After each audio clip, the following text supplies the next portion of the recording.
Together with me, Louie, my husband. So, welcome to our vlog. May binili kasi kami something, so we will be unboxing it. So, ano nga yun, boss? It's a phone gimbal. Yung mag-stabilize na yung video, yung sample niyan. Pag nagba-vlog kayo, hinawakan mo lang yung cellphone. Ganito ang mangyayari. Kasi pag naglalakad kayo, mag-move, hindi pangit yung makukuha ninyong video. So, yung purpose ng phone gimbal is to stabilize para hindi masyadong magalaw. At saka maraming din siyang mga features. Ito yon. It's a DJI Osmo Mobile 3. So, we will be unboxing it. Titingnan natin kung anong laman ng box, of course. So, eto na siya. Okay, so, buksan na natin. Sige, buksan na. So, eto po siya. Ito po siya. Ito yung picture niya sa harap. Ito yung gimbal. Ito rin sa likod. Ito yung picture rin ng Osmo Mobile 3. Actually, this is a combo. Merong isa na walang hard case. Yung less na yung may kasama. This is a Osmo Mobile 3 combo. So, let's open it. May tripod siya, may hard case. So, yun yung combo niya. So, tingnan na ba? Okay, wait. Yan muna natin. Yan po. Okay, careful lang tayo na hindi mahulog. So, you can visit DJI store. So, dito sa Mindanao, may DJI store. Sa Abrisa po sila. Pero, meron din naman sa yung mga DJI na mga items. Meron din naman sa itaas ng mga SM, Abrisa, mga ganun. Pero, yung main na DJI store is nasa Abrisa. Sila lang yung dito sa Mindanao. So, we will be opening and excited. So, ano yan? So, alaman nito siya. Buksan ito. Ito siya. So, ang una is yung ito. Nakapack siya ng ito. Madali lang yung buksan. Sa looking. It's a hard case bag. So, nandito sa loob yung gimbal. So, bubuksan natin. So, maganda yung case niya kasi hard case siya. So, hindi siya mayuyupi.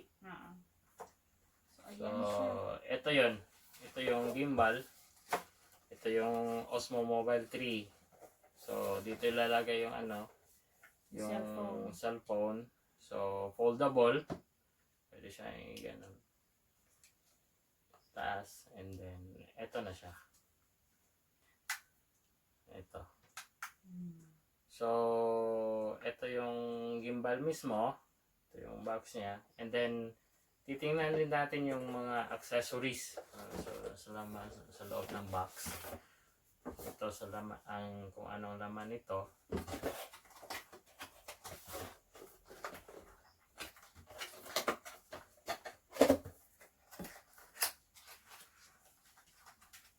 Yung casing niya. So, hard. So, ito siya is yung wrist strap para pag lagay dito sa wrist.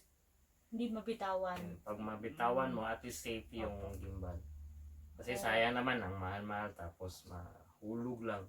So better safe talaga tayo. So, every time we'll use this gimbal, so ipapasok talaga natin sa wrist yung kung tawag nga nito, boss? Wrist strap. Wrist strap. Parang ganito. Para just in case lang, wag lang. So, kung mabitawan mo. At saka kung adventure, bawa, tayo, magsi-zipline or what. So, better talaga na may mga ganito. Ano pa yan siya? So, ito para siyang monopod. Pero, yun nga, gimbal. That is twisting. Nagtitwist siya in place. Para stable yung pagkuha ng video. Kahit magano, siya na mismo ang mag-a-adjust. Siya na mismo. This one is a pouch. So, kung gusto mong lagay dito yung gimbal, Mas handy siya kung ito. Kung halimbawa, ayaw nyo nito kasi bulky. So, dito na lang siya ilalagay. Ito, ang ano. Pero parang mas safe ito siya kung titingnan nyo kasi ano siya, hindi siya mapipress. Pero mas ano to siya, handy. Handy. Kung gusto niyo maging handy. Pero yan careful lang. So, yan lang. And then, ang laman pa, mga accessories is the USB, yung para sa charger, USB Type-C. Type-C na po siya. So, built-in na siya, boss, yung battery? Built-in ang battery, nasa loob na. And then, another accessory, charge na lang siya. sa loob is the ang hirap po. Ito po siya. Buksan natin. This is a tripod na kasama. So, ilalagay ito siya sa... So, pag combo yung pinili nyo, so, may kasama siya nito, tripod. So, ito. Pero may ito lang naman din, binibenta na ito lang si gimbal lang.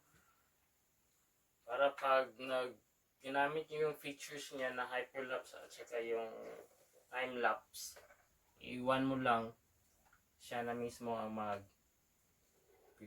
So, ito siya. So,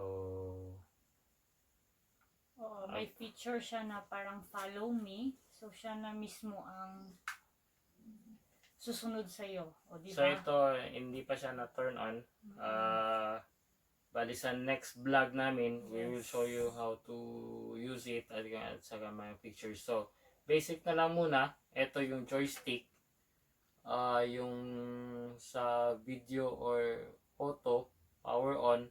And then on the side, meron siyang sa USB. Then dito meron ding sa USB para pag kailangan mong i-charge yung phone mo, makapag-charge din siya. And then this is the trigger. Ito para sa zoom. So, this is it. Ito yung DJI Osmo Mobile 3. So, dito ilalagay yung cellphone. Yes, cellphone. So, next video namin, i-feature namin ito. Tapos, ang mga, ano pa yan siya, paano gamitin, ano yung mga dapat gawin. So, para at least, ma-share namin sa inyo kung paano ito siya gamitin. So, abangan nyo yung next vlog namin. We will be reviewing it and then kung anong mga features niya. Kung okay ba talaga siya. So guys, thank you for watching. So hopefully, don't forget to share, like, and subscribe our channel. So see you. So abangan nyo yung next video featuring this one. So i-compare namin kung anong kuha pag itong gamit or yung ano lang natin, kamay lang natin. So yan. So thank you guys for watching. Thank you for watching. Bye!